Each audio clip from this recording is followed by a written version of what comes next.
Bem, bom dia. Eh, Hoje nós vamos começar a nossa primeira aula.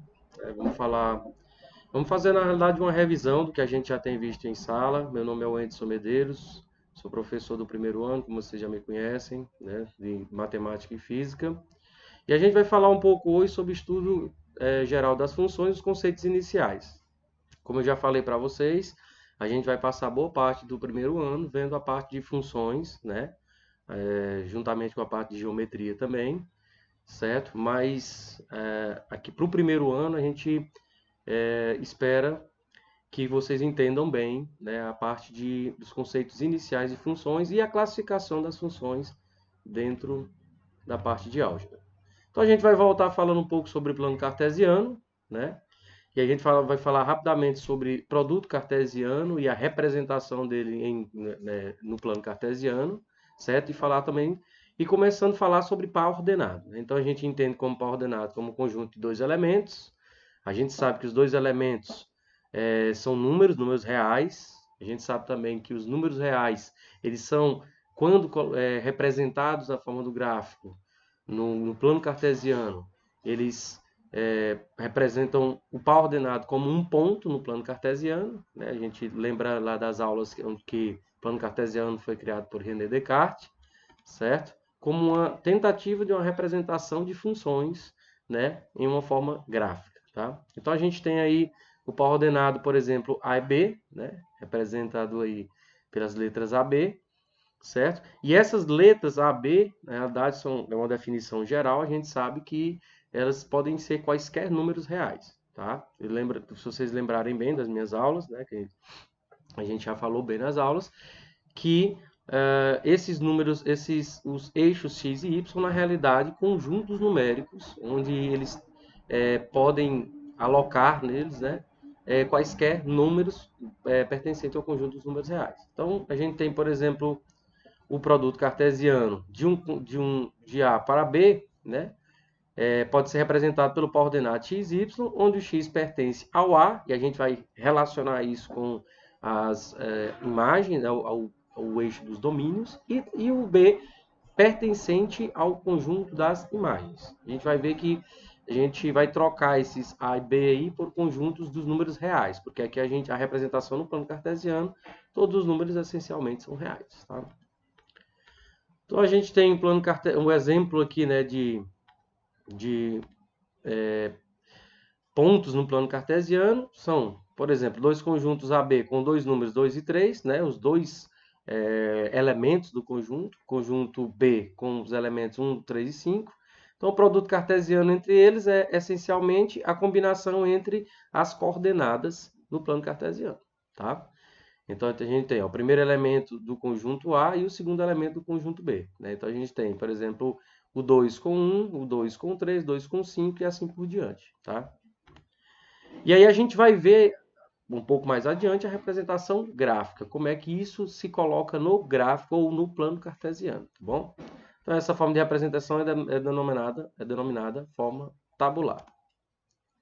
Bem, a forma do gráfico, né, a forma gráfica do plano cartesiano, né, juntamente com os pontos, né, que determinam que são determinados pelas coordenadas no plano cartesiano, no caso a coordenada x e a coordenada y, certo? Elas podem ser representadas dessa forma. Aqui a gente tem vários pontos no plano cartesiano, certo? Onde a gente sabe que, por exemplo, o 2 aqui representa o valor do x, né? Valor de domínio, e temos correspondente a ele o valor de imagem, o 5.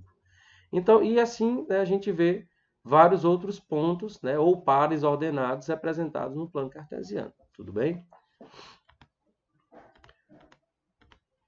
Essa representação de duas coordenadas, né, é o que dá o que nós chamamos de relação binária. Então, a gente chamamos de relação binária de A em B, qualquer subconjunto do produto cartesiano. Então, você tem, por exemplo, várias representações binárias, né, formado por um produto cartesiano de, por exemplo, o conjunto A com 3 elementos e o conjunto B com 7 elementos, certo? Então você tem aqui as relações binárias entre eles, ó, né? Você tem, por exemplo, o primeiro elemento do conjunto A com o primeiro elemento do conjunto B, né? Esse aqui geralmente representa o domínio, né, da função, só fazendo relação com função, e esse aqui geralmente apresenta a imagem. Então é como se o A fosse o X, o eixo X, e o B fosse o eixo Y, tá? E aí, a partir disso, a gente constrói o que nós chamamos de, na realidade, de função. Então, a representação das funções, né, através do plano cartesiano, é uma outra maneira de a gente escrever ela, de ver como é que essas variáveis se comportam no gráfico, tá bom? Bem, a gente tem também o diagrama de flechas, né, que é uma outra forma de representar, certo? Então, uma outra forma de representação, geralmente, de funções, né? Então, aqui a gente está falando, aqui a gente está dando uma noção geral do que seria uma função. Então, como é que seria a representação de uma função? Função, a gente sabe que ela é composta por variáveis, por números reais, geralmente, né, pertencente ao conjunto dos números reais, certo? E aí existe uma das formas da gente representar é através desse diagrama de flechas, podendo também ser representado de outras formas, tá? Então, quando a gente escreve uma função do tipo y igual a 2x mais 5, a gente está escrevendo uma representação de Leibniz dela, tá? Então, a gente tem, por exemplo, a relação aqui entre números ou elementos do meu conjunto A com elementos do conjunto B. Lembrando que esse elemento aqui do conjunto A geralmente é relacionado com o domínio, né? Que geralmente são os valores da variável independente, tá? E os seus respectivos números ou seus correspondentes no conjunto B, que é o conjunto imagem, tá? Então, toda vez que você vê uma representação do tipo f de R em R, você quer dizer que o R, que é o conjunto dos números reais, né, é o domínio, e o conjunto imagem, geralmente, para a maioria das funções, né, que a gente trabalha, né, usa, né, a gente tem o conjunto imagem também como representado como números reais, tá? Então, a gente tem o domínio, o contradomínio e a imagem, tá? E a gente vai ver qual é a definição de cada um deles. Então, por exemplo, para esse exemplo aqui, a gente tem o domínio como sendo os elementos 2, 3 e 4. Né? Então, no conjunto A, que é o conjunto domínio, só tem esses 3 elementos. Ok? E aí, eles são os primeiros elementos da relação R. Tá? E o contradomínio, por sua vez, são todos os elementos do conjunto B, mesmo os que não têm correspondentes de A. Ok? E a imagem são apenas os elementos que têm os correspondentes. O que isso quer dizer? Que o contradomínio, geralmente, ele não necessariamente, ele pode pertencer a elementos que não têm uma relação com valores de domínio, ok? Então, são os elementos do conjunto B que fazem parte da relação, ou seja, a relação, essa setinha vermelha aqui, na realidade, ela representa uma função, tá? Uma representação de flash. Então, eu levo um número do domínio a uma imagem no conjunto A, a uma imagem no conjunto B. Tudo bem?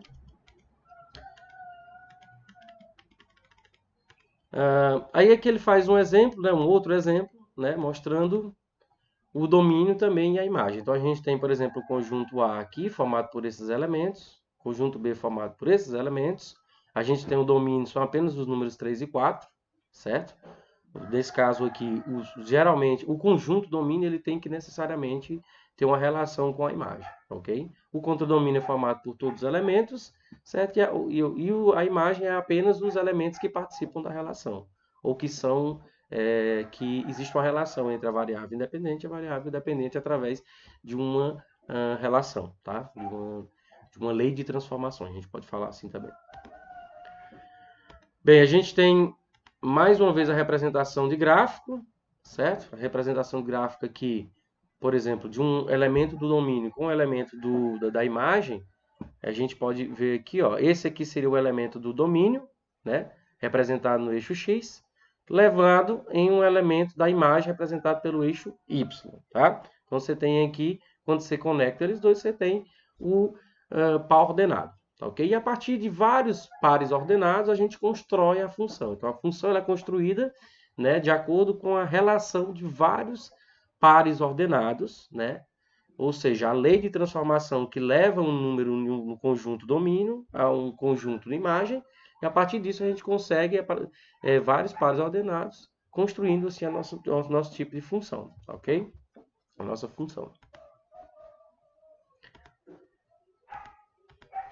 Tudo bem. Então, qual seria a definição formal? A gente poderia falar assim, de uma função. A função é uma relação binária em que cada elemento de x do conjunto A, e esse conjunto A, como eu vou voltar a repetir, a gente vai sempre aqui pensar como conjunto dos números reais, porque é o conjunto mais abrangente, certo?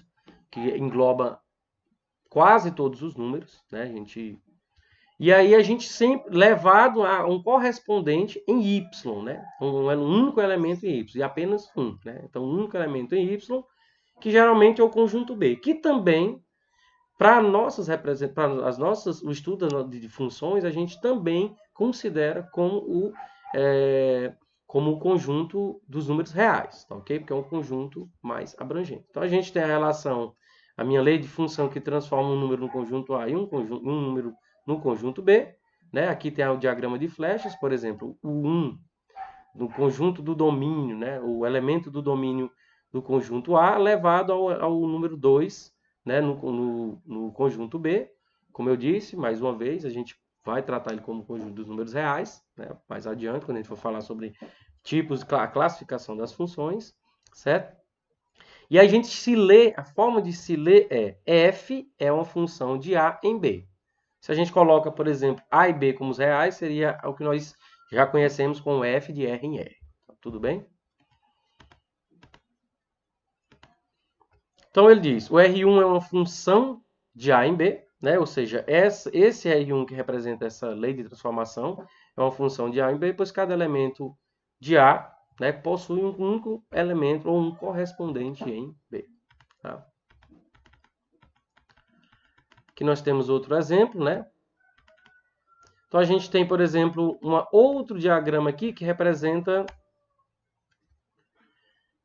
elementos de A, certo? Levados a elemento em B. A gente percebe, por exemplo, que essa lei de transformação ela leva R2 é uma função de A em B, pois cada elemento do conjunto A corresponde a um único elemento do conjunto B.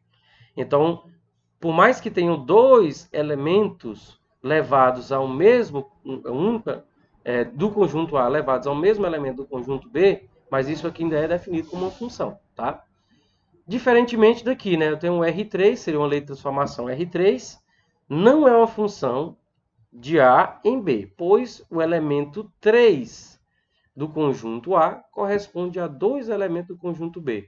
Ou seja, o mesmo elemento corresponde a dois valores de imagem diferentes, certo? E isso geralmente, isso não define uma função, ok? A gente tem também o R4, né, não é uma função de A em B, pois o elemento 3, o mesmo elemento, tem vários, tem três elementos de imagem, certo? Ou seja, tem três valores diferentes de imagem para o mesmo elemento. Tá? Então, ele também não é definido como uma função.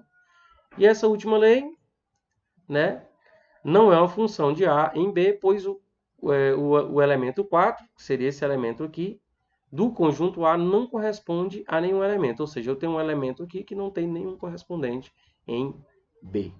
Tudo bem? Aqui a gente tem alguns exemplos, né, de funções, né, e também alguns exemplos que não são funções. Então, você vê, por exemplo, aqui o A, ele mostra, né, pelo diagrama que representa uma função, o B não, o C representa, o D não representa, o E não representa, desculpa, representa e a F não representa, tá?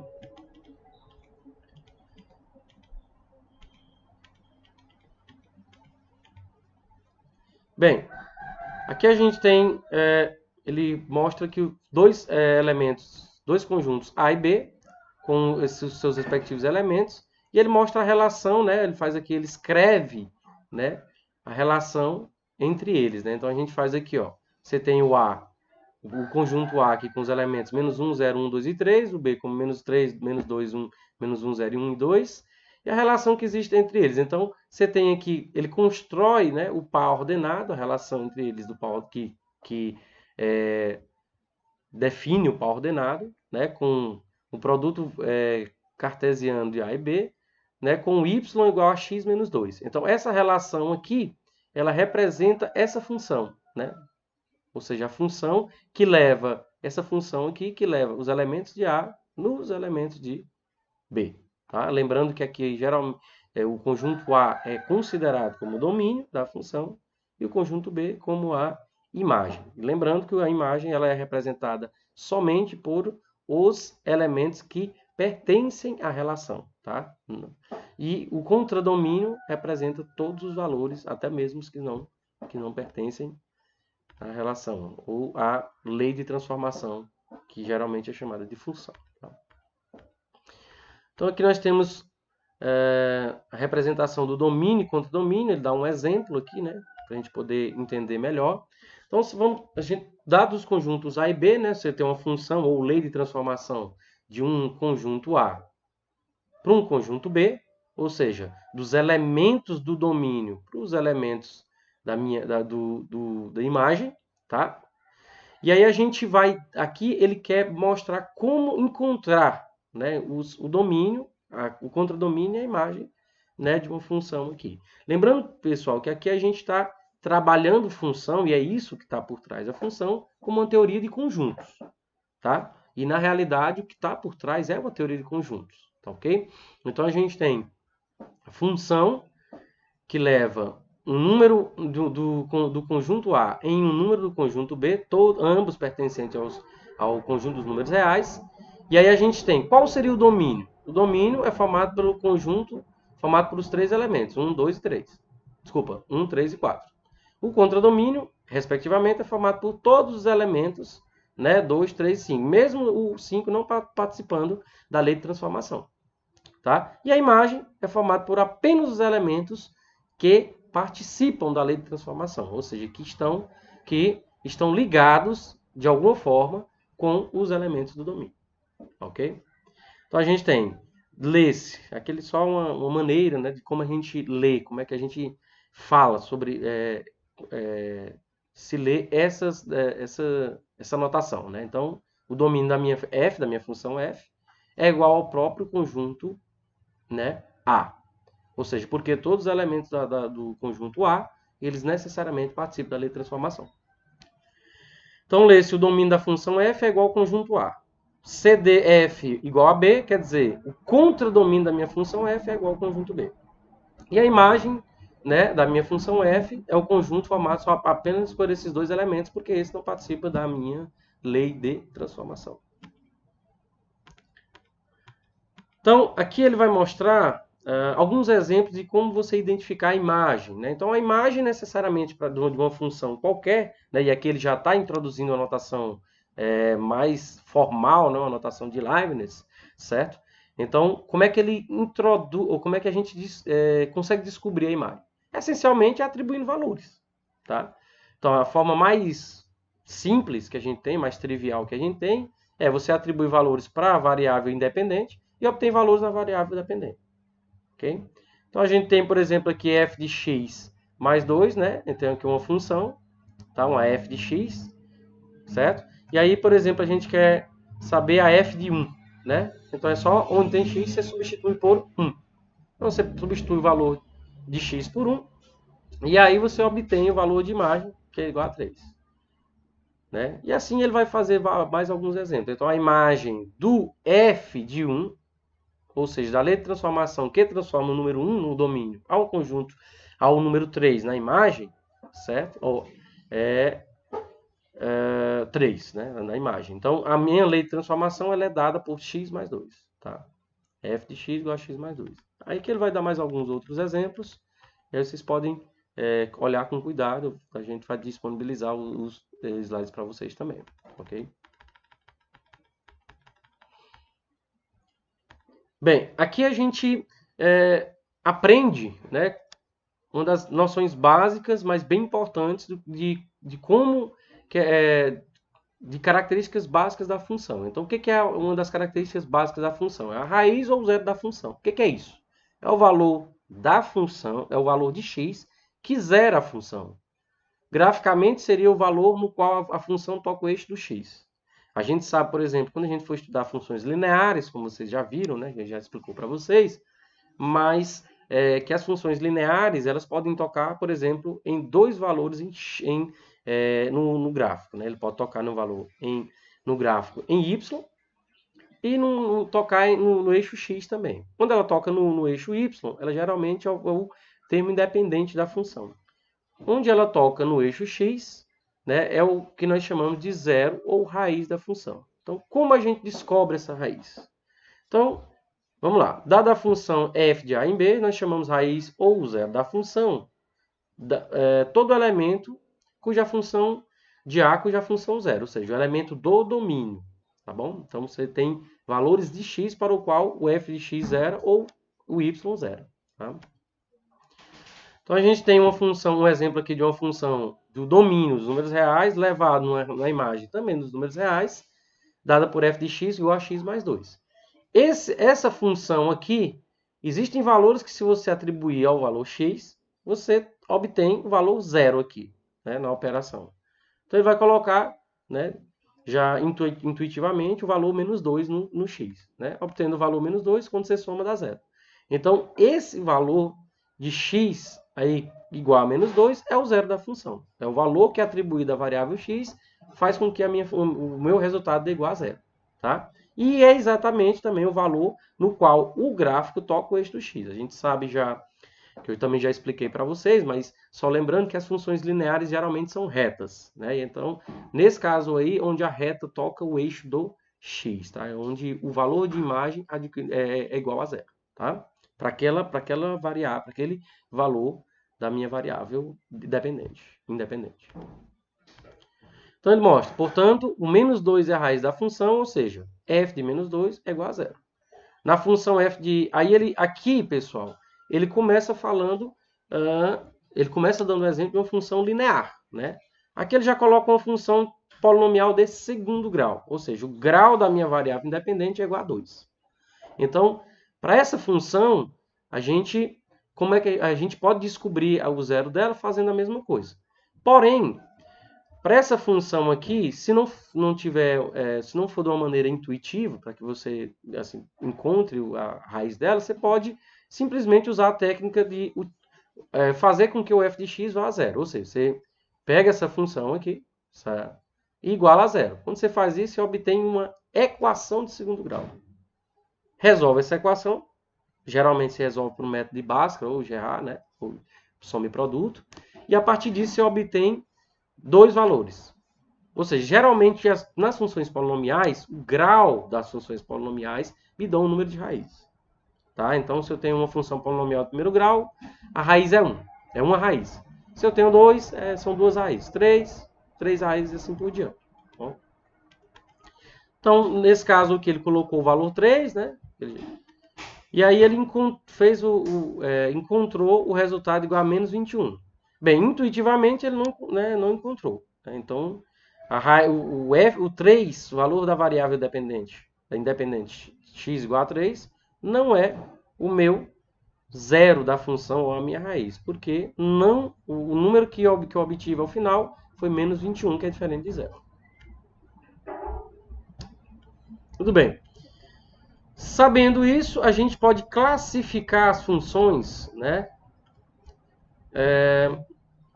como injetora, objetora e sobrejetora. Tá? Então, essa é uma outra maneira, uma outra característica das funções que a gente consegue classificar com alguns detalhes. Tá? Então, a gente tem, por exemplo, uma função f de a em b, né? Se para quaisquer elementos distintos de a e b, os elementos distintos quer dizer que são dois elementos do domínio diferentes. Tudo bem? Aí o que ele está dizendo é que eles correspondem a dois valores de imagem também diferentes. Lembrando que na notação aqui, esse y1 e y2 é também chamado de f de x1 e f de x2, ou simplesmente f de x. Geralmente, os livros eles trazem muito eles mudam muito essa questão de colocar f de x, depois colocam y, mas são essencialmente a mesma coisa. Então, f de x é igual a y, tá? Então, é apenas uma questão de notação. É um valor da variável independente, tá bom? Dependente, desculpa. Então, as variáveis independentes geralmente são representadas na notação matemática por x, e as variáveis dependentes são ou f de x ou y, que é essencialmente a mesma coisa. Então, você tem aqui os conjuntos de A e B, né? Aí você tem a função que, não, a lei de transformação que leva os elementos do domínio no conjunto A aos elementos da imagem no conjunto B, e ela é dada por isso aqui, f de x igual a y igual a 2x mais 1, ou f de x igual a 2x mais 1, tanto faz. Então, então o que ele está fazendo? Ele está pegando aqui x igual a menos 1, obteve o valor de y. X igual a 0, obteve o valor de y. X igual a 1, obteve o valor de y. Ele pegou números diferentes, valores diferentes para a variável independente e obteve valores diferentes para a variável dependente. O que isso quer dizer? Que a função ela é injetora.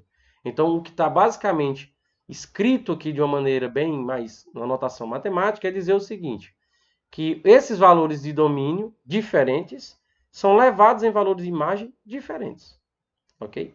Quando isso acontece, essa função é classificada como função injetora. Cada elemento de A corresponde a apenas um elemento em B, certo? E esses elementos têm que ser diferentes. Tá? Então, ela é classificada como injetora. Sobrejetora, seja uma função agora de A em B, tá? Dizemos que ela é uma função sobrejetora se o conjunto imagem for igual ao conjunto B, né? O conjunto imagem foi igual ao conjunto B. Então, vamos lá. Então, você tem o seguinte.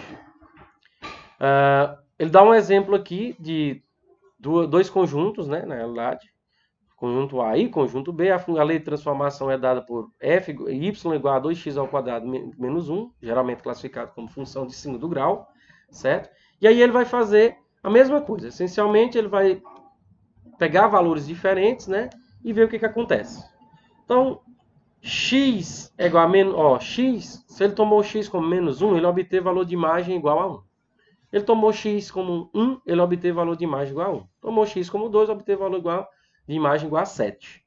Percebe que tem dois valores de domínio que são levados no mesmo valor de imagem. Quando isso acontece, a função ela é classificada como sobrejetora. Então, você tem aqui que a imagem é o próprio conjunto B. Tá?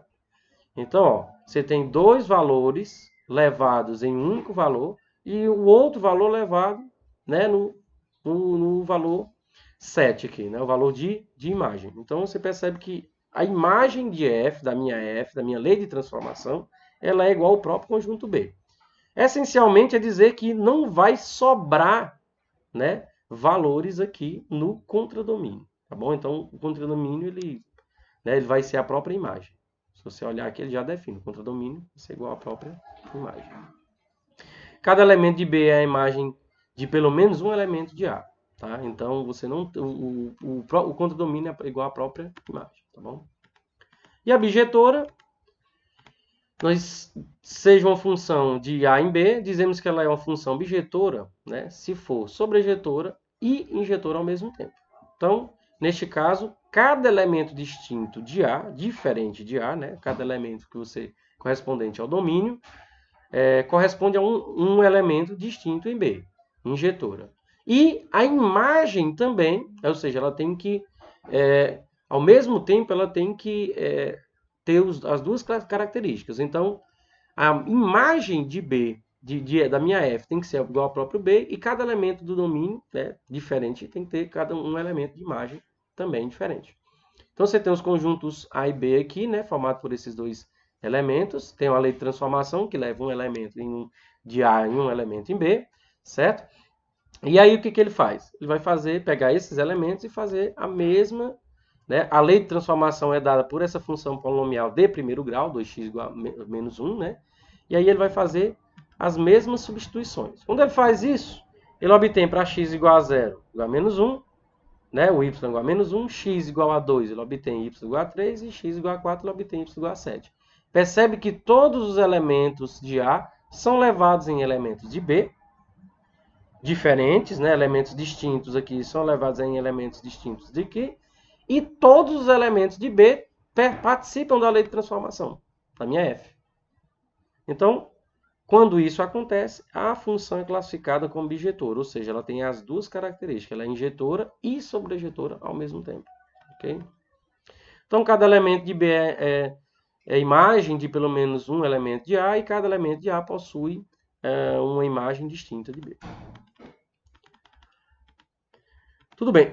Aí aqui ele faz a gente faz alguns exemplos, né, de como encontrar o domínio, de como saber o domínio, de como ter ideia de se a função ela tem algumas restrições no domínio ou não.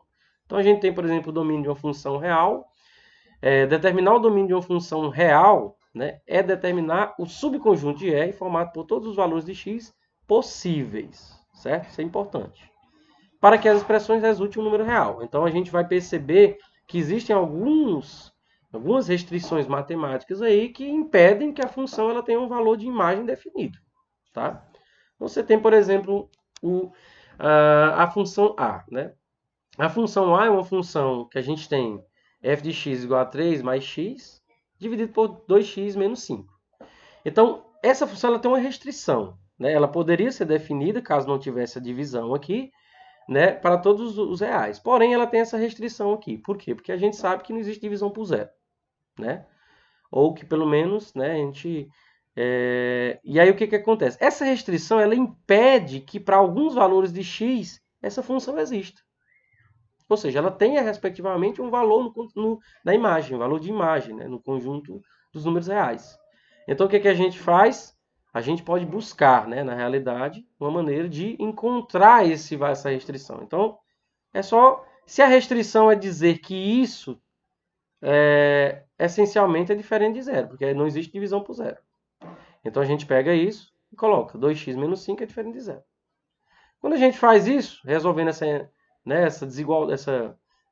equaçãozinha aqui, a gente obtém que o x ele, obrigatoriamente tem que ser diferente de 5 meios. Porque se eu colocar 5 meios aqui, certo? Obviamente eu terei um zero e essa função não é definida em zero. Em zero no denominador. Tá? Então, a gente constrói o domínio dela com algumas restrições. Então, quando você faz isso, você diz que o domínio da função é qualquer x pertencente ao conjunto dos números reais, porém com a restrição de dizer que existe um número, um valor dentro dos números reais que ele não pode ser colocado, senão a função deixa de existir. Então, você diz que o x ele obrigatoriamente tem que ser diferente de 5 meios. Então, ele é qualquer valor dentro do conjunto dos números reais, qualquer valor, número, menos os 5 meios. Tudo bem? A mesma coisa acontece, né? Um caso parecido acontece com esse exemplo B. Você tem uma função que é definida agora como raiz quadrada.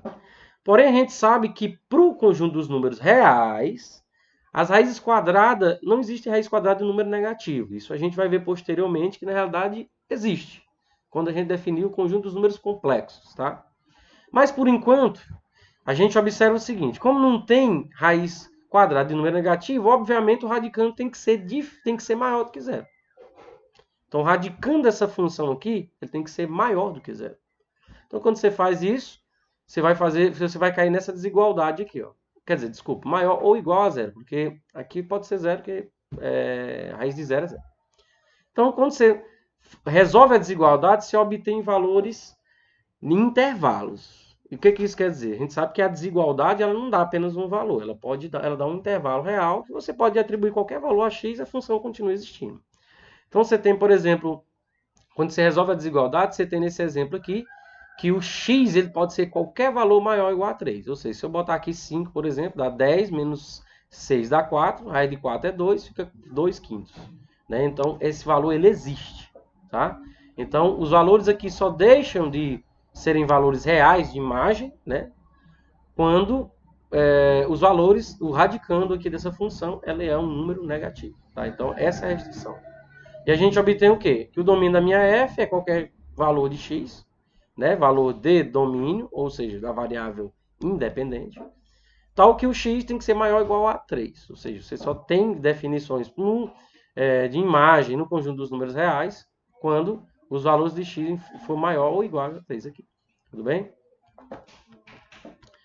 Aqui tem mais alguns exemplos, né, de como encontrar. A gente vai deixar que vocês olhem nas aulas, né, também e nos slides que a gente vai disponibilizar para vocês. Bem, a gente está... A outra característica das funções é a função inversa. Então, o que é a função inversa? A função inversa é uma função, seja uma função f de a em b, bijetora, né? Chama-se a função inversa a ela, uma função qualquer de b em a, se somente se f de m igual a n equivaler a um g de n igual a m. Para quaisquer valores de mn, tá? Então, esse mn aqui são valores quaisquer, tá? Então, são gerais. Você pode ter... Se obedecer se obedecer essa equivalência aqui, pode ser qualquer valor, tá bom? Então, geralmente é representado a minha função inversa por f a menos 1, né? Ou seja, se eu tenho uma f, a inversa ela é f a menos 1, ok? Então, você tem aqui dois conjuntos, né? Domínio e imagem, e a lei de transformação é essa. Como é que a gente... Então, você percebe que a lei de transformação aqui, ó, ela leva um número real em um número real, no conjunto A ao conjunto B, ou seja, no domínio a imagem, certo? E aí ele constrói a inversa dela, né, através do diagrama, mostrando que a inversa dela, ó, leva o de B em A, tá? Então, essa é a representação em diagramas de flashes, tá bom? A gente vai ver daqui a pouco como encontrar a inversa a partir de uma função qualquer, tá bom? Então, através do diagrama de flash, você está vendo que leva os números, ó, do domínio, que seria a imagem da minha função, né, no domínio, certo? Então, como é que a gente obtém? Aí ele faz um exemplo, né, bem tranquilo, que dá para vocês fazerem em casa, certo? Então, a gente vai ver o seguinte. A gente parte de uma função aqui polinomial de primeiro grau. O y, que é igual a f de x, é igual a x mais 5. Na lei de correspondência de A e B. Qual o procedimento? Existe um procedimento prático para você calcular a inversa dessa função. Troca-se x por y, tá? Então, pega essa função, troca o x por y. Você obtém isso aqui. Isola o y. Tá aqui, ó. Você passa esse 5 para cá, você obtém isso aqui, né? Você isolou o y. Essa função aqui que você encontrou agora é a lei de correspondência da função f a menos 1. O que isso quer dizer? Que essa é a inversa dessa. Tudo bem? Essa função é a inversa dessa. Vamos fazer um exemplo. Você vai determinar a lei inversa ou a função inversa dessa função aqui. O que você faz? Segue o procedimento. Então, aí ele está colocando aqui para x diferente de menos 1. Por quê? Aqui tem um sinal de menos, tá? Porque, na realidade, se o x for igual a menos 1, isso aqui, né, vira zero. E aí, se vira zero, essa função não é definida. Então, o que você faz? Troca x por y. Onde tem x, você bota y. Onde tem y, você bota x. Isola o y, né? Ele faz aqui toda uma conta e isola o y. Essa função aqui é a inversa dessa. Tá ok? Então, essa função é a inversa dela. A lei da inversa é igual à lei da função dada, né? Coincidentemente, essa aqui ela é igual à própria inversa. Né? Então, mas, de qualquer maneira, o procedimento é esse. Você troca o x por y, isola o y e aí você obtém a função inversa a partir dela. Tudo bem. Agora a gente vai ver o que seria função composta, né? Esse foi um dos últimos assuntos que foram dados em sala de aula, né? A gente lembra muito bem como é que a gente constrói a composta de uma função, certo? E aí eu queria frisar aqui de como é que a gente faz para encontrar, tá? Porque de uma maneira bem prática, certo? Então a gente já viu até agora como encontrar a função inversa, e eu queria mostrar para vocês a partir de agora como encontrar uma composta de uma função qualquer. Então a gente vai pular um pouco aqui a representação de diagramas e vamos direto, lembrando que esses slides vão ser disponibilizados, né? No grupo vocês podem me pedir que eu vou disponibilizar para vocês, tá bom? E aí a gente vem para esse exemplo, tá? Então a gente vai construir a função composta dessas duas funções. Então, dadas as funções f e g, todas elas com o domínio e imagem pertencentes ao conjunto dos números reais, ele quer a composição da f em G e da G em F, tá? Então, as duas funções são essa, que é uma função linear, isso é uma função quadrática, todas as duas são funções polinomiais, uma delas de primeiro grau, outra de segundo grau, né? Lembrando que essa função termo independente é o 3 e essa função termo independente é o menos 5, certo? E a gente vai começar compondo a f em G. Então, o que a gente faz? Essencialmente, você compor a função dentro da outra é trocar a variável independente, no caso aqui da G, por a própria f. Né? Eu costumo dizer que é colocar uma função dentro da outra. Então, você troca a variável. Quem é a variável independente da minha G? É x aqui, né? Que está elevado ao quadrado. Então, você troca ela por x mais 3.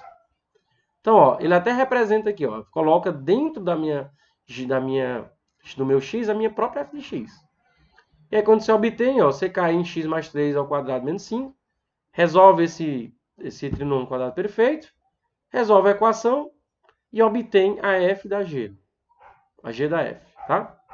Como uma função polinomial de segundo grau. Tá bom? Agora a gente vai fazer o contrário. O contrário é análogo, né? Então a gente vai pegar agora a g, tá? Essa função, e colocar ela, trocar esse x, trocar esse x daqui por a própria g, por a própria função. Então quando a gente faz isso, a gente pega g mais 3, né? Troca o x por g de x, depois só substitui x ao quadrado menos 5 mais 3. Você cai nessa função de segundo grau. Professor, sempre é assim? Sempre é assim. Tá? Isso é um procedimento. Assim como a função determinar a função inversa é daquela forma, né? Tem aquele passo a passo, aqui é o passo a passo para você fazer funções compostas. Claro que você pode ter mais de uma função composta dentro da outra. Né? Então, você pode ter 3 funções, né, compostas, né, funções quaisquer, e você compõe elas. Você pode ter também funções que já são definidas, ou seja, com valores e domínio já definidos para poder compor. Tudo bem? Então, isso vai depender dos vários problemas que vão aparecer para vocês resolverem. Tá? Lembrando que qualquer dúvida, a gente vai estar disponível pelo grupo, certo?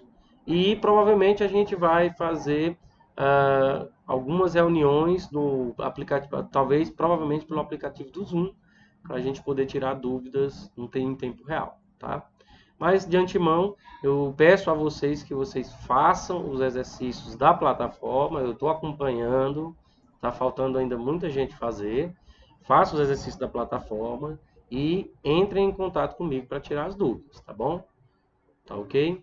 Tanto de física quanto de matemática. E lembrando também que essas primeiras aulas, pessoal, eu estou pegando os tópicos mais relevantes, o que eu acho que são mais importantes, porque essencialmente essas aulas seriam aulas de revisão. Então a gente está pegando esses tópicos, estou fazendo isso com todo o ensino médio, né? Então eu estou pegando esses tópicos que eu acho mais importantes para frisar eles, e a partir das próximas aulas a gente vai estar colocando outras aulas com mais detalhe. Aqui é a primeira aula de álgebra, né? Que se vocês lembrarem, né, a gente já falou sobre isso aqui na realidade, mas eu estou voltando a falar. Eu vou fazer aulas também de geometria, entendeu? E a gente vai, ao longo da semana, disponibilizando essas aulas para vocês, tá? Bem, aqui ele faz mais alguns exemplos de funções inversas, ou de função composta, desculpa, certo? Fazendo o mesmo procedimento, como vocês já sabem, tá? Bem, e era isso. Pessoal, antes de terminar, eu queria agradecer, né, pedir para vocês estudarem, realmente pegar, não levar isso como apenas férias, não, como férias, ou não deixar para estudar na última hora. Tirarem dúvidas, como eu já falo muito para vocês em sala de aula, né, manter-se no isolamento, que é muito importante, importantíssimo essa decisão. E aproveitarem um tempo, pessoal, para vocês fazerem a revisão e tirarem dúvidas comigo. Eu vou estar disponível no grupo, já falei já me colocaram no grupo, vocês sabem que a gente já está lá. E vocês tirem dúvidas e façam os exercícios da plataforma, porque a gente está disponibilizando essas aulas para vocês, mas essencialmente eu quero cobrar o que já está na plataforma, tá? Ou seja, a gente quer cobrar não só os exercícios, mas o exercício ele é um bom da plataforma, ele é um bom direcionamento para quando vocês forem fazer as avaliações. Tá ok? Um abraço e até a próxima.